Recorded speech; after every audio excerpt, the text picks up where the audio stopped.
बहुत अहम बात कि अब हम 8वां पार्ट शुरू कर रहे हैं तस्वीर की मौत का। रोज़ा मैक्स ने करा कर करवट ली। खासा उजाला फैल गया था लेकिन वो अभी तक बेदान नहीं हुई थी। दफतन करीब रखी हुई एक टाइम पीस का अलार्म बजने लगा और वो बुखलाकर उठ बैठी। फिर दूसरे लम्हे उसके अलग से घटी घटी सी चीख निकली। बिस्तर से छलांग लगाकर वो फर्श पर आई और आंखें मलकर कुत्ते की इस लाश को देखती रही जो पिछली रात थी से उसके बिस्तर पर पड़ी हुई थी।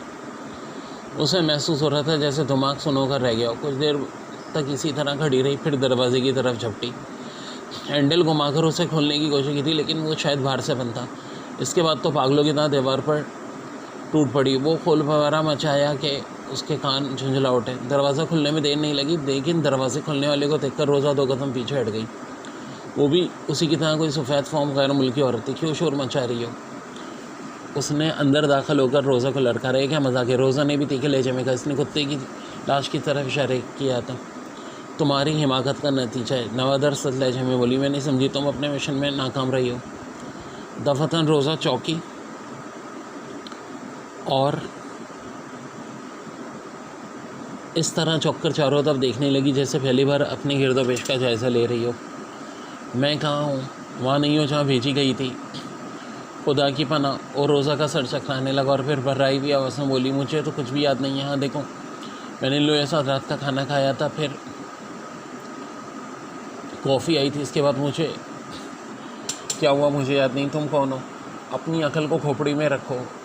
वो सफ़ेद फॉर्म और तेज़ लहजे में बोली, यहाँ कौन किसको जानता है? माफ़ी चाहते हैं, माफ़ी चाहते हैं। और यकीनन मुझे कॉफ़ी में कोई नशावर चीज़ दी गई थी। तुम बिल्कुल है को साबित हुई।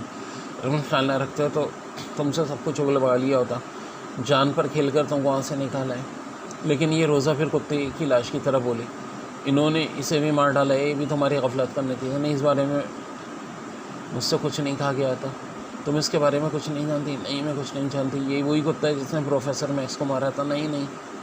रोज़ी हंसियान अंदाज में चूकी, नहीं नहीं, इसी ने सफारतकारी के फर्स्ट सेक्रेटरी का नरखराव दे रहा था। शायद यही हो तुम्हारे साथ। तुम्हारे बाप को भी गद्दारी की सज़ाई मिली थी। झूठे झूठे, मेरा बाप गद्दार नहीं था। गद्दार नहीं था तो फिर क्यों मार डाला गया? तुम भी उसे गद्दार समझती थी, इसलिए तो ना तुम रोई और न इस मामले में इज़हार गम होने दिया। ये मेरा निजी मामला है। रोज़ा ने कहा, होगा। उस औरत ने लापरवाही से बोला। झरना में उसे घूरती रही, फिर घुर्राई। सवाल तो है कि वहाँ तुमने कामयाबी हासिल क्यों नहीं की? रोज़ा ने कहा, मुझे इत्मीनान दिलाकर भेजा गया था कि वो सब हेमकों की तरह मेरे गिर जमा हो जाएंगे और मैं बेखौफी से अपना काम कर सकूँगी। यदि कह दिया जाता होशियार भी रहना है तो कॉफ़ी में कोई ख्वाब आवर दवा ना दे सकते थे। खैर तुम्हारे बाप ने इमरान के बारे में क्या बताया था? कुछ भी नहीं। मैं उसे अपने बाप के किसी दोस्त की हैसियत से जानती थी। फिर तुमने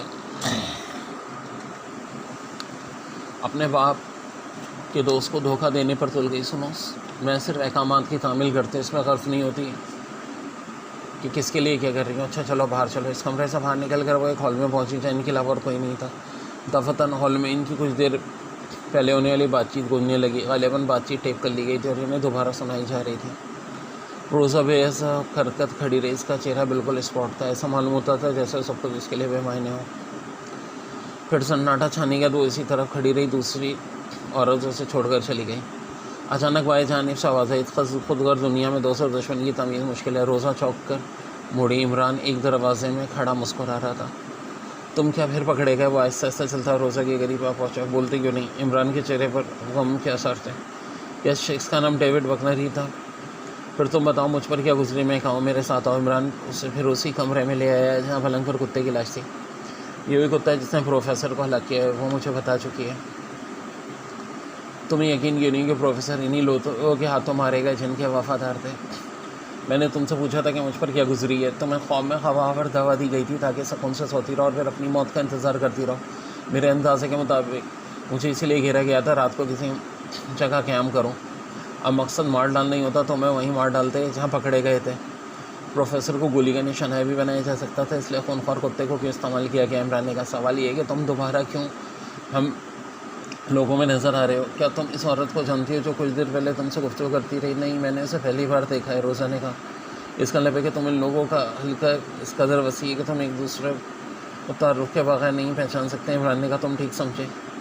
CIB के डायरेक्टर जनरल के यहाँ तुम्हें क्यों भेजा गया था? इसके लिए कि तुम भी वहीं रात गुजार सको, बस यही मकसद था। इमरान ने पूछा और क्या? लेकिन अपनी गैर मुतवक्का बेहोशी की बिना पर कोई और काम भी नहीं कर सकती थी। शुरू से मेरा अंदाज़ा था कि तुम्हारा ज़हनी था सुन किस कदर बिगड़ा हुआ है। मेरी बात का जवाब दो, तुम अपने जान बचाने के बगैर क्यों नहीं करते? ऐसे तुम लोग हैं कि मुझे और तुम्हें कुत्ते की लाश समेत तुम्हारे बाप के घर से निकाला है। सवाल ये कि तुम्हारे बाप को क्यों मार डाला गया? गद्दारी की सज़ा मौत ही मिलती है हमारे हल्के में। रोज़ा ने लापरवाही से कहा, आखिर इससे क्या कसूर सरजर्द हुआ था? वो हकीकतन तुम्हारी हुकूमत के मेहमान थे सफ़ीर के नहीं। हमारी पार्टी नहीं चाहती थी कि हमारी हुकूमत तुम्हारी हुकूमत से कोई ताउन करे। तुम्हारे बाप को नहीं था कि पार्टी इसके हक़ में नहीं है। इस वक्त तो यहीं ख़त्म कर दो। रोज़ा चिल्ला कर बोली, अच्छी बात है, मैं इस बारे में कुछ नहीं पूछूंगा, सिर्फ एक बात और बता दो। रोज़ा उसे घूरती रही। तुम्हारे पास एक डिबिया बरामद हुई है जिसमें कोई लिक्विड है और एक छोटी सी बायो डरमिक्स रही थी। वो डिबिया क्या है? दफ़तन रोज़ा खौफज़दा था नजर वहीं रह गई। इमरान ने कहा, मैं नहीं जानती कि मेरा क्या असर होगा। रोज़ा कब पाती है? बोली, मैं तुम्हें उसमें इतने निजात दिला सकता हूँ। इमरान ने कहा, नामुमकिन। क्या तुम नहीं जानती कि सब कौन इस इमारत में पहली बार आई हो? रोज़ा की आवाज़ भी किसी सरगोशी से आगे नहीं बढ़ी। दफ़तन कतरे तौक़ुफ़ के बाद बोली, बहुत मुद्दत हमारे आपस की टेप होती रहती है। दफ़तन इमरान ने एक ज़ोरदार कहका लगाया और वो खिलाकर उसे घुटने लगी। मैं वाकई पागल हूँ। इमरान रोज़ा की आंखों में देखते हुए बोला, लेकिन इस टाइम में मेरी कोशिश होगी कि पहले मैं मारा जाऊँ, इसके बाद तुम पर कोई आ जाए। ठीक इसी वक्त एक स्याह फॉर्म और लंबा तड़ंगा आदमी हॉल में दाखिल हुआ जिसके हाथ में चमड़े का चाबुक था। ये कौन है? सूरज से निगरू मालूम होता है। इमरान आहिस्ता से बोला, चलो। निगरू करीब पहुँचकर चाबुक फर्श पे मारता हुआ दहाड़ा, फिर उसने दरवाजे की तरफ इशारा किया। चलो। इमरान ने मुर्दा सी आदमी रोज़ा से कहा। वो दोनों ही दरवाजे में दाखिल हुए। निगरू चाबुक पटका था, वो उनके पीछे चल पड़ा। अचानक इमरान ने पलट कर उसको छलांग लाई और दोनों घूमता हुए फर्श पर आ गए। निगरू किसी जख्मी दरिंदे की तरह घुर्राया जा रहा था। आहिस्ता आहिस्ता उसके हाथ मादूम हो गया और फिर बिल्कुल सकुतारी हो गया। भागो! इमरान ने उसे छोड़कर हटते हुए कहा। रोज़ा का हाथ थामे जाने दौड़ता चला गया। क्या मर गया रोज़ा? अभी पता नहीं, जल्दी में इसका ध्यान कैसे रहता है? इमरान बोला, खामोशी से निकल चलो, बातें फिर होंगी। इस जगह एक आदमी ने फिर इनका रास्ता रोकने की कोशिश की, लेकिन इमरान ने उसे भी बेबस करके एक तरफ डाल दिया।